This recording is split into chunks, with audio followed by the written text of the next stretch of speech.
2025 was another big year, both in terms of racing and for the channel. Now, it took us a little bit longer this year to get our plans finalized, but I'm excited to finally be able to talk about all the projects that we have lined up pretty much through November, including a few group trips that we'll be hosting, some big races and adventures, along with, of course, a lot of content. So as usual, I thought I would take a moment to review last season and to talk about our goals for the season ahead. 2025 started out for me with a trip to Italy to join the Craft Elite running team in Tuscany in March. We ran the route for the Chianti Ultra Trail by UTMB, we explored Florence, and I got a first-hand look at what it's like to train with the pros at their annual team training camp. We covered that in the first episode of my 2025 Time on Feet. In April, we headed to Colorado, where Audrey raced the Desert Rats 100K, and we published a film from that not too long after. We then traveled down to Arizona in May, where I helped pace and crew for Jeff Garmeyer at the Cocodona 250, which was a great way for me to check out the course, as seen in episode 2 of Time on Feet. And I then raced the Flagstaff Crest 38 mile at the end of the week, and I published a separate film from that race, which Derek Lytle collaborated with me on. And soon after that, we headed to Western States, where I volunteered on the media team, working with Billy and Hillary Yang, shooting content for the race's social media channels. And I included highlights of that in episode 3 of Time on Feet. This is wild. But all of that was part of my training in lead up to the first of 2 goal races for the season, the Badwater 135. Badwater is a uniquely challenging race because of the extreme heat, of course, not to mention how difficult it is to crew. And that became the focus of the film that I just published recently here, along with the heat training and sweat testing that I did. But a very different but rewarding experience, and it opened up the door for me to run another big race sometime, the Spartathlon, a 250-kilometer race in Greece. So maybe I'll be announcing that one in a similar video in the not too distant future.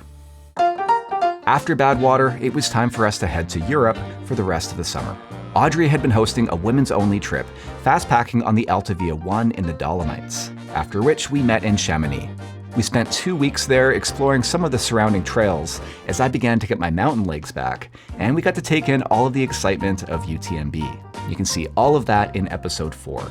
And the following week, we hosted a group fast-packing trip on the Tour de Mont Blanc. And this one was special because we took a new variation of the route. It was also likely the last time that we'll do the TMB for quite a while.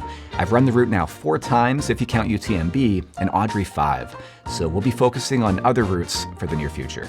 But I was happy to have been able to capture what I think is some of the best footage I've shot there so far, which you can see in episode 5. 1 minute. Now, getting back home from Europe, it was soon time to head back to California for my second big goal race of the year, the Mammoth 200. We got there a week early so that I could scout out some of the course and to try to acclimate to the altitude, while Audrey ran the 50K at the Mammoth Trail Fest. Now, I was no stranger to the distance, but this was hopefully going to be my fastest 200-mile race yet, and I managed to nail my goal time of 58 hours to finish in 8th place. That film I'm working on now, which I hope to finally have published late May or early June at the latest. We had one more big adventure before the end of the year to Peru, where we hosted a group for the Salcantay trek to Machu Picchu. Now, I'd been to Peru and to Machu Picchu before, but only by train, so it was really cool to get to make the trip again by foot, all of which you can see in episode 6. Audrey and I then spent another week on our own in Peru, which included a 3-day fast pack to Choquequirao, which I'll be featuring in a separate film. That's the second of the 2 projects that I still have to edit from last year. But that one might take me a while because we are about to start the first of a few adventures for 2026. And my main goal for this season is the Cocodona 250. Now, this will be my longest race ever in terms of distance, but I did get to see a good 45 miles or so of the course last year, and we'll be heading down early again this year so that I can train and recce a good portion of the rest of it, so I'm feeling pretty confident about the challenge. Now, we had planned on actually heading to Croatia this spring to run a new stage race that was happening there, which we'd been invited to, but unfortunately it was canceled due to lack of demand. But both Audrey and I will be running 2 shorter races, sort of as tune-ups here, in lead up to Cocodona, starting with the Mesquite Canyon 30K in March, which is just to the south of the Cocodona course, followed by Lake Sonoma, where I'll be running the 50K and Audrey the 100K distance as her Western States qualifier for next year's lottery. I'm then going to volunteer again at Western States, helping out with media, as well as with trail work at the Hard Rock 100, before we leave for Europe for the rest of the summer. We'll be starting with a group trip that we'll be hosting, fast packing the Alta Via 1 in the Dolomites. And that trip sold out very quickly within just a few days of launching registration. We'll then be heading to Chamonix, where we'll spend a couple of weeks before continuing on to Switzerland to run what is said to be the most beautiful marathon in the world, the Jungfrau Marathon. We're planning on staying in the Alps into mid-September to do at least one more hut-to-hut fast pack, likely the Tour de Monte Rosa, which looks absolutely incredible. We'll be back for the fall before we leave on one last big adventure to Africa, starting with a couple of weeks in Morocco, where we'll be hosting a second group running trip.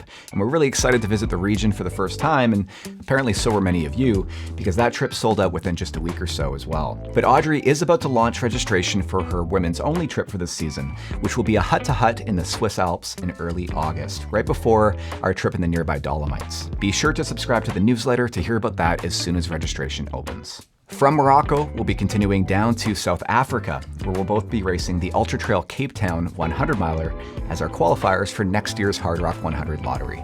And that will mark the end of what is shaping up to be another very busy season. And of course, I'll be documenting all of it either in longer form documentaries or as part of my series, Time on Feet. The channel has grown quite a bit over the past year, with more than 5.5 million views in 2025 and about 30,000 new subscribers. We're at 159,000 now, and I would love to hit 200,000 by the end of the year. I launched a podcast, Creators Cooldown, first as a video-only podcast on YouTube, and then later on other platforms as well, including Spotify and Apple Podcasts. And Audrey's coaching business is in full swing. In fact, she's now been coaching for close to a year and a half with a full roster, including handling all of my programming.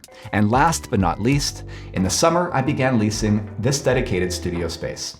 I mainly use it to film my gear videos, a series I call The Mud Room, but I also treat it as a bit of a workshop to store and prep my camera gear and other things. And I'll make a separate video soon for my channel members, giving you a tour of my studio and talking a little bit more about my decision to get the space. And speaking of which, we launched a new series recently exclusively for channel members, where Audrey and I debrief on my training, with a focus currently on my build towards the Cocodona 250. You can get access to that, along with other bonus content like director's commentaries for all of my films, by becoming a supporting channel member. Just hit the join button from within a web browser. There are 2 tiers, and it's the second bonus content tier that will get you access to all of that. But both tiers get you access to our exclusive Discord community as well. And thank you so much to all of our existing channel members for supporting our work. Check out the merch store as well. That's another way that you can support the channel. And be sure to subscribe to the newsletter so that you never miss a video.